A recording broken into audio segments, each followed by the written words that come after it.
ലെ house rent allowance HRAയുമായി ബന്ധപ്പെട്ട ഒരു ചോദ്യമാണ്.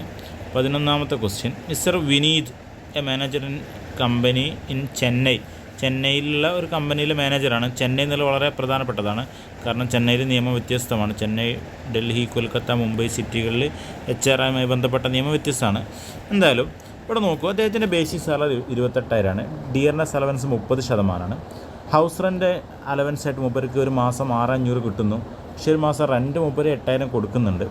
നമ്മളോട് പറഞ്ഞത് find out taxable amount of HRA. ക്വസ്റ്റ്യൻ്റെ ഷോർട്ട് നിങ്ങൾ നോട്ടിലേക്ക് എഴുതിയെടുക്കണം, എന്നാലേ ഇനി പറയുമ്പോൾ മനസ്സിലാവുള്ളൂ. അപ്പോൾ നമ്മൾ ടാക്സബിൾ HRA എത്രയാണെന്നാണ് കാണേണ്ടത്. HRA എത്രയൊക്കെ കിട്ടുന്നത്? ഒരു മാസത്തിൽ 6,500 രൂപ. അപ്പോൾ ഒരു വർഷത്തേക്ക് 6,500 ഇൻറ്റു 12 എത്ര ഉണ്ടാവും നോക്കിയാൽ മതി. അപ്പോൾ അതിലെത്ര അയാൾ ടാക്സ് അടക്കണം, കംപ്ലീറ്റിന് അദ്ദേഹം ടാക്സ് അടക്കണോ, അല്ല എത്രത്തോളം എക്സംഷൻ ഉണ്ട് എന്നാണ് ചോദിക്കുന്നത്.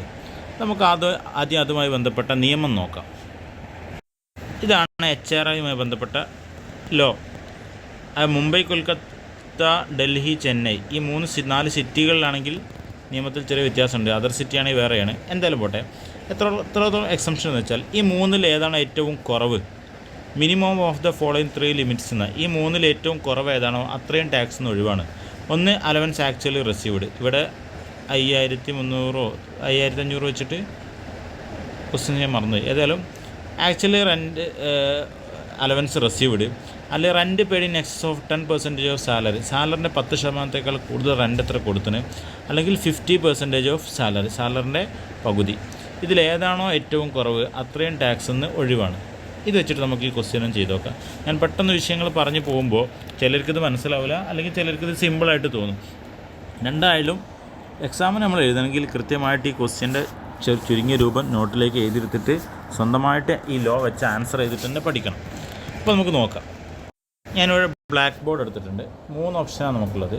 ആക്ച്വൽ റെൻറ്റ് റിസീവ്ഡ്, അല്ലെങ്കിൽ സാലറിൻ്റെ 10%-യേക്കാൾ കൂടുതൽ എത്രത്തോളം റെൻറ്റ് കൊടുത്തിട്ടുണ്ട്. മൂന്നാമത്തത് 50% ഓഫ് സാലറി. ഓക്കെ, ഇത് രണ്ടും കാണാൻ നമ്മൾ ആദ്യം സാലറി എത്രയും കാണണം. ഇതിന് HRA ടോട്ടൽ കിട്ടിയത് എത്രയെന്ന് കാണണം. നമ്മൾ HRA എത്രയായിരുന്നു ക്വസ്റ്റ്യൻ ഇതിൽ ചെറുതായിട്ട് കാണുന്നുണ്ടല്ലോ. House rent allowance of 6,500 per month. ഒരു മാസം 6,500 അപ്പോൾ ഒരു മാസം 6,500 ആണെങ്കിൽ ഒരു വർഷത്തേക്ക് എത്ര ഉണ്ടാവും? നമുക്ക് 6,500 ഇൻറ്റു 12 എത്ര ഉണ്ടാവും നോക്കുക. കാൽക്കുലേറ്റർ എടുത്തിട്ട് 78,000 ഉണ്ടാകും. 78,000. അപ്പോൾ actual rent received 78,000. Least of the 3 അല്ലേ, 3-ൽ ഏറ്റവും കുറവുള്ളതല്ലേ. അപ്പോൾ ആക്ച്വൽ റെൻറ്റ് റിസീവ്ഡ് 78,000. രണ്ടാമത്തത് 10% സാലറിയേക്കാൾ കൂടുതൽ. രണ്ടാമത്തെ rent paid in excess of 10% of സാലറിൻ്റെ 10%-യേക്കാൾ കൂടുതൽ അദ്ദേഹം എത്രയാണ് റെൻറ്റ് കൊടുത്തതെന്നാണ്. പിന്നെ ആദ്യം റെൻറ്റ് കൊടുത്ത് എത്ര എന്നുള്ളതും സാലറി എത്ര എന്ന് കാണണം. റെൻറ്റ് കൊടുത്ത് നമുക്ക് ക്വസ്റ്റ്യനിൽ വന്നിട്ടുണ്ട്. ഒരു മാസം 8,000 രൂപയാണ് ഹി പേയ്സ് റെൻറ്റ് കൊടുക്കുന്നത്. അങ്ങനെ നോക്കുമ്പോൾ ഒരു വർഷത്തേക്ക് 12 മാസത്തേക്ക് 10 മാസത്തേക്ക് 80,000, 2 മാസത്തേക്ക് 16,000, 96,000 രൂപയാണ് റെൻറ്റ് ടോട്ടൽ കൊടുത്തത്. 90 നമ്മൾ സൈഡിലൂടെ എഴുതി വെക്കാം. 96,000 വലുതായിപ്പോയി. 96,000 രൂപയാണ് റെൻറ്റ് കൊടുത്തത്. പക്ഷെ നമുക്ക് 10% ഓഫ് സാലറി കാണണം. അപ്പോൾ അദ്ദേഹത്തിൻ്റെ സാലറി എത്രയാണ്? ഒന്ന് ക്വസ്റ്റ്യനിലേക്ക് മടങ്ങാം. സാലറി അദ്ദേഹത്തിന് ഒരു മാസം 28,000 രൂപ കിട്ടുന്നുണ്ട്. ഒരു മാസം 28 ആണെങ്കിൽ ഒരു വർഷത്തേക്ക് എത്ര ഉണ്ടാവും? 28 ഇൻറ്റു 12 എത്ര? 28,000 ഇൻറ്റു 12 മാസത്തേക്ക് കൂട്ടി എത്ര കിട്ടും? 3,36,000 എന്ന് കിട്ടും. 3,36,000. പിന്നെ അതേപോലെ ഇതാണ് അദ്ദേഹത്തിൻ്റെ ബേസിക് സാലറി. പ്ലസ് അദ്ദേഹത്തിന് DA ഉണ്ട്. 3,36,000 പ്ലസ് ഡിയർനെസ് അലവൻസ് 30%.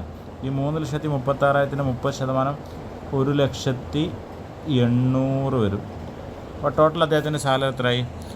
3,36,000 പ്ലസ് 1,800,000 4,36,800 അല്ലേ?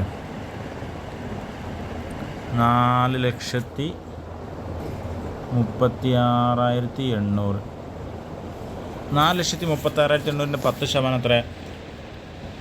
43,680. ഓക്കെ, അപ്പോൾ 43,000 ഇവിടെ ഒരു ഡോട്ട് ഇട്ട് കൊടുത്താൽ മതിയല്ലോ. 43,680 10% സാലറി. അതിനേക്കാൾ ഈ 96,000 എക്സ്ട്രാ എത്രയാണ് കൊടുത്തത് നോക്കുക. അതല്ലേ നമ്മളെ നിയമം അങ്ങനെ ആയിരുന്നു. നമ്മളെ ലോ നോക്കിക്കഴിഞ്ഞാൽ നമുക്ക് കാണാൻ പറ്റും, rent paid in excess of 10% of salary എന്നുള്ളത്. അപ്പോൾ ഈ 96,000-നേക്കാൾ ഈ 43,680 എന്നുള്ളതിനേക്കാൾ 96 എത്രയാണ് കൂടുതലുള്ളത് നോക്കിയാൽ മതിയല്ലോ. 52,320 കൂടുതലുള്ളത്. 52,320. ഓക്കെ, 52,320. അപ്പോൾ നമ്മളെ സെക്കൻഡ് ഓപ്ഷൻ 52,320. ഈ കാൽക്കുലേഷൻ എങ്ങനെ നടക്കട്ടെ. 52,320. മൂന്നാമത്തെ ഓപ്ഷൻ എന്തായിരുന്നു? സാലറിയുടെ 50%. ടോട്ടൽ സാലറി നമ്മൾ കണ്ടു 4,36,000. അതിൻ്റെ പകുതി എത്ര? അപ്പോൾ എന്തൊക്കെ കിട്ടി നമുക്ക്? പിന്നെ അദ്ദേഹത്തിന് HR കിട്ടിയത് ഇതാണ്, 78,000. 10% സാലറിനേക്കാൾ കൂടുതൽ അദ്ദേഹം റെൻറ്റ് കൊടുത്തത് 52,000. അദ്ദേഹത്തിൻ്റെ 50% സാലറിൻ്റെ 50%, 4,36,000 പകുതി 2,18,000. ഇതിലേറ്റവും ലോവസ്റ്റ് ചെറുത് ഏതാ? 52,320. അപ്പോൾ അതാണ് അദ്ദേഹത്തിൻ്റെ ടാക്സിലെ എക്സംഷൻ. 52,320 അദ്ദേഹത്തിന് ടാക്സിന് എക്സംഷൻ കിട്ടും. ഇപ്പോൾ ടോട്ടൽ HR കിട്ടിയത് 78. 78-ന്ന് 52,320 ടാക്സ് കൊടുക്കണം. ബാക്കി അപ്പോൾ എത്ര അദ്ദേഹം ടാക്സ് കൊടുക്കേണ്ടത്? 78-ന്ന് 52,320 കുറച്ചാൽ പോരെ? 78,000-ന്ന് 52,320 ഉണ്ടായിരുന്നത്. അത് കുറച്ച് കഴിഞ്ഞാൽ എത്ര ടാക്സ് കൊടുക്കണം എന്ന് കിട്ടും?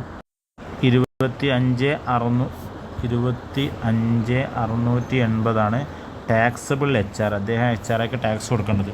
അപ്പോൾ ടോട്ടൽ HR കിട്ടുന്നത് 78, എക്സംഷൻ 52,320, ടാക്സബിൾ HR 25,680. ഇതെങ്ങനെ കിട്ടി? നമുക്ക് ലോ അനുസരിച്ച് ആക്ച്വലി കിട്ടിയ HR റിസീവ്ഡ് അല്ലെങ്കിൽ 10% ഓഫ് സാലറി, അല്ലേ? 10% ഓഫ് സാലറിനേക്കാൾ കൂടുതൽ അദ്ദേഹം എത്ര റെൻറ്റ് കൊടുത്തിട്ടുണ്ട്? മൂന്നാമത്തെ ഓപ്ഷൻ. പിന്നെ സാലറിൻ്റെ 50%. ഇതിലേതാണോ ഏറ്റവും ചെറുത് അത്രയും എക്സംഷനാണ്.